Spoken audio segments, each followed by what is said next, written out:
فأنا ناصح لإخواني بالصدع بالحق تبيض وجوههم. السكوت في مسألة الحزبية يضرها، فاصدع بما تؤمر وأعرض عن المشركين. سلامي على دماج ورجالها والشيخ يحيى ودار العلم يا سعد بانيها. Kita di dalam Taisirul Alam sampai ke hadis yang ke-70. Sudah masuk ke makna ijmali ya, tapi baru sebagian. Qala Syekh Abdullah Al-Bassam rahimahullahu taala, faja'a ila hadhihi da'iyah. Maka faja'a, Rasulullah SAW datang memenuhi jemputan atau panggilan atau undangan dari wanita ini, yaitu Mulaikah, nenek dari Anas bin Malik. Wa akala min ta'amiha, dan Rasulullah memakan dari makanan yang dia buat itu. Tsumma ghanama hadhil fursah liyu'allima haula'il mustad'afin. Kemudian Rasulullah memanfaatkan kesempatan ini, igtanam, memanfaatkan untuk mengajari orang-orang yang lemah tadi, nenek yang sudah tua, anak yang masih kecil. Alladzina rubbama la yuzahimunal kibar ala majalisihil mubarakah, yang boleh jadi mereka itu tidak berdesak-desakan dengan orang-orang besar di dalam majelis-majelis Nabi yang diberkahi. Boleh jadi mereka tertinggal di rumah, maka ketika ada kesempatan beliau ziarah ke suatu rumah, beliau mengajari mereka. Ini menunjukkan bahwasanya ahlu sunnah wal jamaah hendaknya memanfaatkan segala keadaan untuk berdakwah. Tidak harus kita memiliki markis, tidak harus kita ini di atas suatu kursi yang empuk. Di dalam segala keadaan, di bawah pokok berdakwah, di dalam kedai juga berdakwah, di atas kendaraan juga berdakwah, kita di masjid juga berdakwah dan sebagainya. Segala kesempatan yang Allah Ta'ala buka maka dimanfaatkan. Makanya dulu banyak para salaf yang walaupun mereka tidak memiliki markis, tetapi mereka semangat untuk berdakwah sampai Allah Ta'ala mendatangkan keberkahannya. Seperti siapa itu? Misalkan Abu Hurairah. Beliau sibuk karena menjadi gubernur pada waktu itu, gubernur di Madinah. Sementara beliau ingin mengajar, maka beliau memberi kesempatan para muhaddisun untuk belajar kepada beliau, pada para tabi'in. Mereka datang ke rumah beliau dan mereka belajar di tengah malam, karena kesempatan yang beliau miliki adalah di tengah malam. Demikian pula si Mansur di zaman Atba'ut Tabi'in dan juga Al-A'mash, masing-masing membuka pintu di waktunya sesuai dengan kesempatan yang mereka miliki untuk berdakwah. Adapun sebagian ulama yang lain memiliki markis, seperti Imam Syafi'i, seperti Ibnul Mubarak memiliki markis, maka mereka manfaatkan kesempatan sebesar-besarnya untuk untuk mengajari umat dalam segala keadaan yang memungkinkan. Tayyib fa amarahum bil qiyami liyusalliya bihim. Maka Rasulullah memerintahkan mereka untuk bangkit agar beliau sholat mengimami mereka, sholabi, yaitu mengimami. Hatta yata'allamu minhu kaifiyatas sholah, agar mereka belajar dari beliau bagaimana cara sholat. Ini menunjukkan at-ta'lim bil fi'il, pengajaran dengan perbuatan. Atau istilah dalam usul fikih adalah al-bayan bil fi'il, penjelasan dengan cara perbuatan. Sebagaimana dalam hadis Malik ibn Huwairits yang diriwayatkan oleh Bukhari, wa shallu kama ra'aitumuni usolli. Salatlah kalian sebagaimana kalian melihat aku salat. Fa amada Anasun ila hasirin qadim. Maka Anas pun beranjak pergi menuju ke hasir, yaitu tikar qadim yang sudah tua, sudah lama. Qadis wadda min tulil muks. Iswadda, yaitu berangsur-angsur menjadi hitam. Wazan if'alla itu menunjukkan at-taghayyur syai'an fa syai'an, yaitu perubahan menuju ke fi'il itu menjadi hitam sedikit demi sedikit. Minnya ini adalah min sababiyah, disebabkan karena lamanya dia itu tinggal di situ.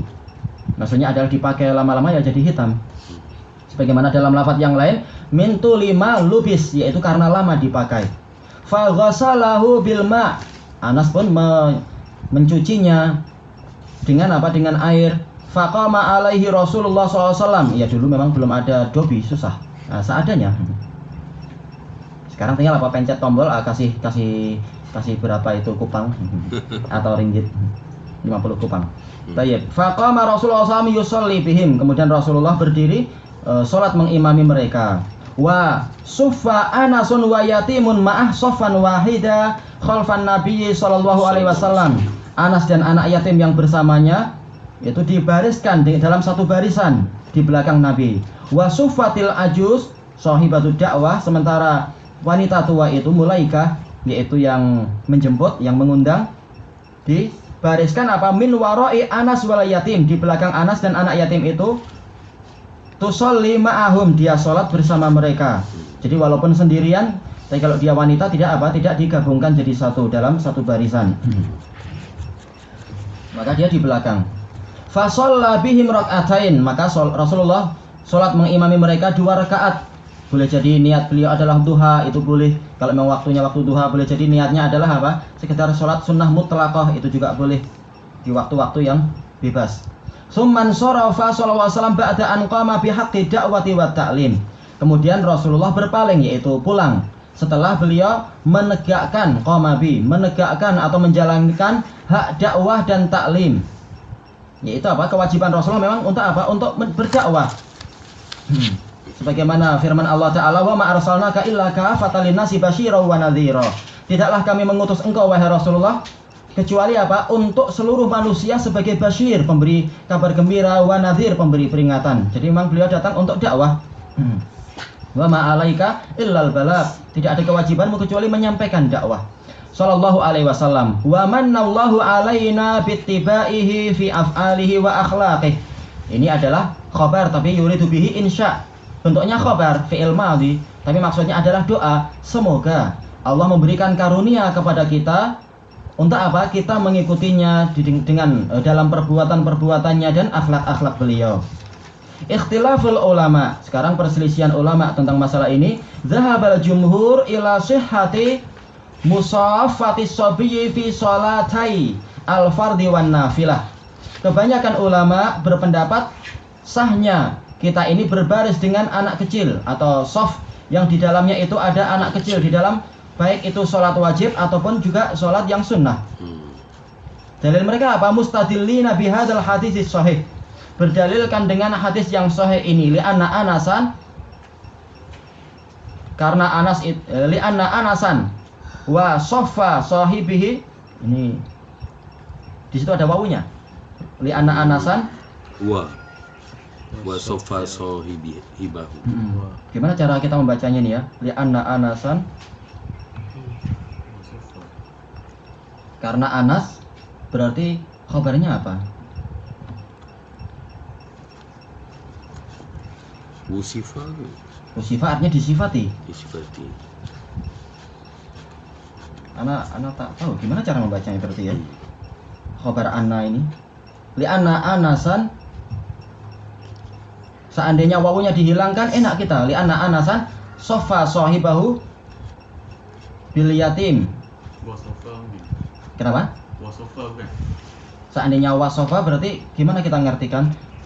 Karena Anas mensifati. Oh berarti tayyib mau paham yang diinginkan. Maksudnya menunjukkan karena temannya ini disifati dengan anak yatim berarti masih kecil. Jadi tidak sedang membahas masalah bahwasanya ini soft dengan fa-nya adalah barisan, tapi karena Anas yang menyebutkan hadis ini dia mensifati saudaranya ini, temannya ini adalah sebagai anak yatim. Tayyib. Paham? Ya tayyib, ana paham. Sementara Anas sendiri, dohirnya adalah dia apa? Dia sudah balik belum? Dohirnya dia sudah balik. Kenapa? Karena dia, Rasulullah meninggal dalam keadaan usia Anas adalah 20 tahun. Maka dohirnya adalah apa? Dia sudah balik. Seandainya soft anak kecil ini tidak sah, niscaya di mana kedudukan si Anas ini? Dia di sebelah kanan Rasulullah SAW, di sebelah kanan imam. Anak kecilnya dianggap apa? Tidak ada. Dianggap tidak berlaku. Tapi manakala Rasulullah tidak menjadikan Anas itu bersama beliau, tapi justru dibariskan dengan anak yang belum balik ini menunjukkan apa? Softnya adalah sah sebagai soft yang pertama, Anas dengan anak kecil ini. Tayyib, jazakallahu khairan, tamam. Wa sofa sahibahu bil yatim. Wal masyhuru min madhabil Hanabilah, sementara yang terkenal dari madhab Hanabilah sihhatu musafatihi fin nafl, yaitu barisan dengan anak kecil ini sah kalau di dalam sholat sunnah saja. Amalan bihadal hadis, berdalilkan hadis ini juga. Kenapa hadis ini adalah hadis yang menunjukkan apa? Sholatnya adalah sholat sunnah. Wa adamu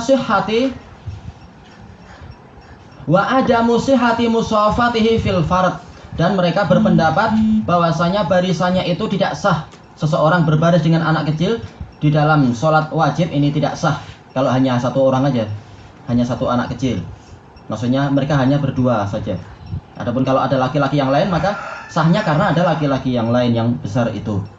Tapi pendapat ini tentunya keliru. Bahkan ini telah dibantah oleh Imam Ibnu Utsaimin di dalam Majmu' Fatawa beliau. Karena walaupun Imam Ibnu Utsaimin walaupun beliau adalah dari mazhab Hanabilah tapi beliau tidak taklid. Dan kaidah yang sering beliau pakai adalah apa? Ma sahha fin nafil sahha fil fard. Apa saja yang sah dalam sholat sunnah maka dia juga sah dalam sholat wajib. Dan ini juga yang diulang-ulang oleh Syekhuna Muhammad bin Hizam hafizahullah taala. Ma sahha fil nafil sahha fil wajib. Apa saja amalan yang itu sah dalam sholat sunnah maka dia sah juga dalam amalan wajib, dalam sholat wajib. Baik. Wa qad taqaddama anna al-ahkamal waridah li ihda as-shalataini takunu lil ukhra. Nah, ini juga yang beliau rajihkan, bagus. Sementara telah terdahulu penjelasan bahwasanya hukum-hukum yang datang terhadap salah satu dari dua jenis sholat, terserah sholat wajib ataukah sholat sunnah, maka dia adalah hukum yang berlaku untuk sholat yang lain. Berarti hukumnya sama, yang sah untuk wajib maka sah juga untuk sunnah, yang sah untuk sunnah sah juga untuk yang wajib. Li'anna ahkamahuma wahidah, karena hukum dua sholat tadi adalah sama. Karena kecuali kalau ada dalil yang khusus membahas masalah itu. Wa man khassa ihdahuma bil hukmi fa alaihi dalil. Dan barang siapa mengkhususkan salah satunya dengan suatu hukum, mengkhususkan berarti apa? Yang lain tidak mendapatkan itu, maka dia wajib mendatangkan dalil. Kenapa? Al-asal adalah apa? Adamu takhsis. Karena al-asal adalah al-baqa ala apa? Alama sabaq. Hukum asal adalah dia itu tetap sesuai dengan yang sebelumnya. Hukum asal sholat adalah sama selama dia adalah sholat. Kalau ada seseorang mengkhususkan, ini berarti terjadi apa? Nakal. Sementara an-nakal yahtaju ila dalil. Sementara nakal memindahkan dari hukum asal, ini perlu kepada dalil. Qal wala mukhassis. Sementara sekarang tidak ada dalil yang mengkhususkan itu. Lidha, karena itulah fasahihu ma'alaihil jumhur, maka yang benar adalah pendapat yang dipegang oleh jumhur, yaitu apa? Sah sama saja dalam sholat sunnah ataukah sholat wajib. Wa qad ikhtarahu Ibnu Aqil minal Hanabilah, dan ini telah dipilih oleh Ibnu Aqil dari kalangan Hanabilah. Wa sawwabahu Ibnu Rajab fil qawaid, dan dibenarkan oleh Ibnu Rajab dalam qawaidul fiqhiyah beliau, dan dirajihkan oleh saudara seperguruan beliau juga, yaitu Imam Ibnu Utsaimin. Karena Imam Ibnu Utsaimin seperguruan dengan Syekh Abdullah Al-Bassam, sama-sama murid dari siapa? Syekh Abdurrahman Nasir As-Sa'di. Tayyib ilahuna wallahu ta'ala a'lam. Alhamdulillahirabbil alamin.